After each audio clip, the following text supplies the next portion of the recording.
Friends, YCP అభిమానులకి, జగన్మోహన్ రెడ్డి గారి అభిమానులకి, ఎంటైర్ వైసీపీ ఫ్యామిలీకి చాలా పెద్ద గుడ్ న్యూస్ ఇది. 2027లో జగన్మోహన్ రెడ్డి గారు ఒక భారీ పాదయాత్రని ప్లాన్ చేస్తున్నారు.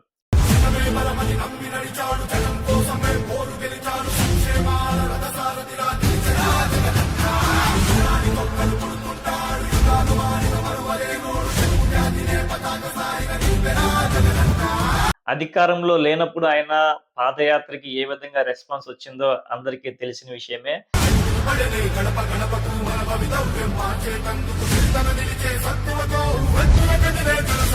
ఇప్పుడు ఆల్రెడీ రూలింగ్ అయిన తర్వాత మళ్ళీ ఆయన ప్రతిపక్షంలో ఉండి మళ్ళీ భారీ పాదయాత్ర అంటే జనాలు ఏ విధంగా రెస్పాండ్ అవుతారో అందరికీ తెలిసిన విషయమే.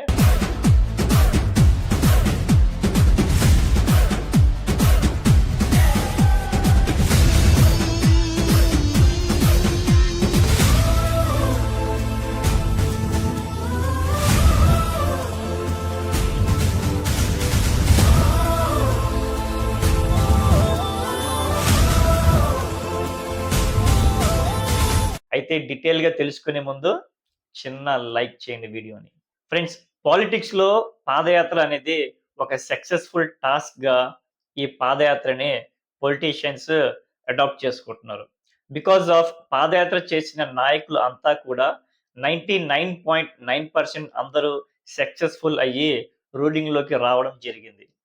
గతంలో మనం చూసుకుంటే చంద్రబాబు గారు ఆయన పొలిటికల్‌గా ఆయన ఫేమ్ గాని, ఆయన బ్రాండింగ్ గాని ఆంధ్ర రాష్ట్రంలో మంచి టాప్ లెవెల్‌లో ఉన్నప్పుడు వైఎస్ రాజశేఖర రెడ్డి గారు పాదయాత్ర చేస్తూ ప్రజలు పడుతున్న ఇబ్బందులను, ప్రజలకి ఏం కావాలి వాళ్ళ బాధల్ని, వాళ్ళ అవసరాల్ని తెలుసుకొని వైఎస్ రాజశేఖర రెడ్డి గారు పాదయాత్ర చేసిన తర్వాత ఎంత సక్సెస్‌ఫుల్‌గా ఆయన సీఎం అయ్యారనేది అందరికీ తెలిసిన విషయమే. అయితే ఈ పాదయాత్ర చేసిన నాయకుల్లో వైఎస్ రాజశేఖర రెడ్డి గారి తర్వాత సీబీఎన్ గారు కూడా పాదయాత్ర చేయడం జరిగింది. ఆయన కూడా విన్ అయ్యారు.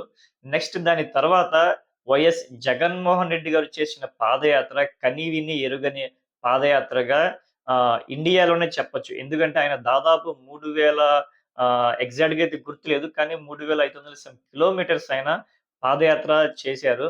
అది గూడా చాలా సక్సెస్‌ఫుల్‌గా జరిగిన తర్వాత ఆ ప్రజల్లో ఆయనకి ఏం కావాలో, ప్రజలు ఏ ఇబ్బందులు పడుతున్నారు, రూలింగ్‌లో ఉన్న పార్టీ ప్రామిసెస్‌ని ఫెయిల్ చేసిన తర్వాత ప్రజల్లో ఏ విధంగా దాని ఇంపాక్ట్ పడింది, దాన్ని తెలుసుకొని ప్రజలు ఇంకా ఏం కోరుకుంటున్నారు, అన్ని వర్గాల ప్రజలకి ఏం అందించాలి అనేది జగన్మోహన్ రెడ్డి గారి పాదయాత్ర ద్వారా చాలా దగ్గర నుండి చూసి, ఆ పాదయాత్ర నుంచి ఆయన తెలుసుకున్న లెసన్స్‌తో ఒక నవరత్నాలని క్రియేట్ చేసి పవర్‌లోకి వచ్చారు. పవర్‌లోకి వచ్చిన తర్వాత ఆయన నవరత్నాలన్నిటిని కంప్లీట్ చేయడం జరిగింది.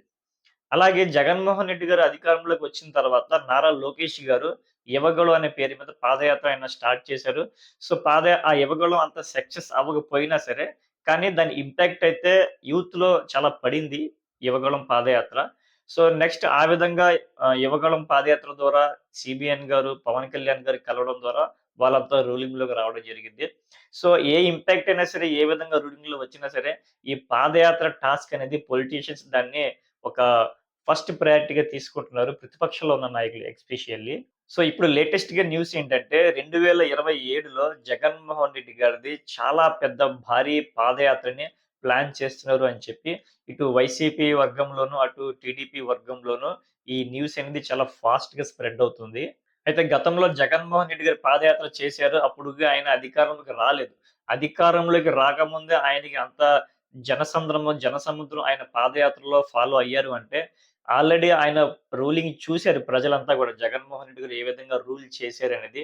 సో, ఇప్పుడు ఆయన 2027లో భారీ పాదయాత్రను ప్లాన్ చేస్తున్నారు అంటే, జనాలు ఆయన్ని ఏ విధంగా ఫాలో అవుతారు, ఏ విధంగా ఆయన్ని సపోర్ట్ చేస్తారు అనేది, ఈ భారీ పాదయాత్ర చాలా ఎక్స్‌పెక్టేషన్స్‌తో ఉంటుంది అని చెప్పి అందరూ అనుకుంటున్నారు. అటు కూటమి ప్రభుత్వం కూడా జగన్మోహన్ రెడ్డి గారు పాదయాత్ర చేస్తే, వాళ్ళు గూడా చాలా ఇబ్బందులు ఫేస్ అవుతారని చెప్పి వాళ్ళు కూడా అనుకుంటున్నారు. ఎందుకంటే 2024కి ముందు ఏదైతే కూటమి ప్రభుత్వం హామీల్ని ఇచ్చి ప్రభుత్వంలోకి వచ్చిందో, ప్రభుత్వం ఫార్మ్ అయిన తర్వాత హామీల్ని అసల ఎక్కడా కూడా పూర్తి చేయలేదు ఇప్పటి వరకు. ఈ కూటమి ప్రభుత్వం ప్రామిస్ చేసిన హామీలని చేయలేదు కాబట్టి, ఆ ఇంపాక్ట్ మిడిల్ క్లాస్ ఫ్యామిలీస్‌లో, పూర్ క్లాస్ ఫ్యామిలీస్‌లో చాలా ఉంది. సో, దాన్ని ఏ విధంగా జగన్‌మోహన్ రెడ్డి గారు అడాప్ట్ చేసుకుంటారు? దాన్ని ఏ విధంగా జగన్‌మోహన్ రెడ్డి గారి ప్రభుత్వంలోకి రావడానికి ఏ విధంగా ఆయన మలుచుకుంటారు అనేది జగన్‌మోహన్ రెడ్డి గారికి ఆల్రెడీ తెలిసిన విషయమే. ఎందుకంటే ఆయన ఆల్రెడీ పాదయాత్రలో ఆయన అదే ఫార్ములాని వాడి అప్పుడున్న గవర్నమెంట్ చేసిన వైఫల్యాలని ఆయన వైపుకు మార్చుకొని ఆయన రూలింగ్‌లోకి వచ్చారు. సో, ఇప్పుడు గూడా 2027లో భారీ పాదయాత్రని ప్లాన్ చేస్తున్నారు జగన్‌మోహన్ రెడ్డి గారు. ఇప్పుడు ప్రెజెంట్ ఉన్న కూటమి ప్రభుత్వం చేస్తున్న వైఫల్యాలని, మిస్టేక్స్‌ని, ఏ విధంగా ఇబ్బంది పడుతుంది ప్రజల్ని, ఇవన్నీ ఆయన ఒక ఫార్ములాగా చేసుకొని, అవన్నీ ప్రజల్లోకి తీసుకెళ్తూ, ఆ ప్రజల్ని తన వైపుకు మలుచుకునేలాగా ఆయన ఒక ప్లాట్‌ఫార్మ్‌ని క్రియేట్ చేస్తున్నారని చెప్పి వైసీపీ శ్రేణుల్లో చాలా పెద్దగానే భారీ ప్రచారం జరుగుతుంది. మరి 2027 వరకు మనం వెయిట్ చేయాల్సిందే వాట్ ఈస్ హ్యాపెన్ అనేది.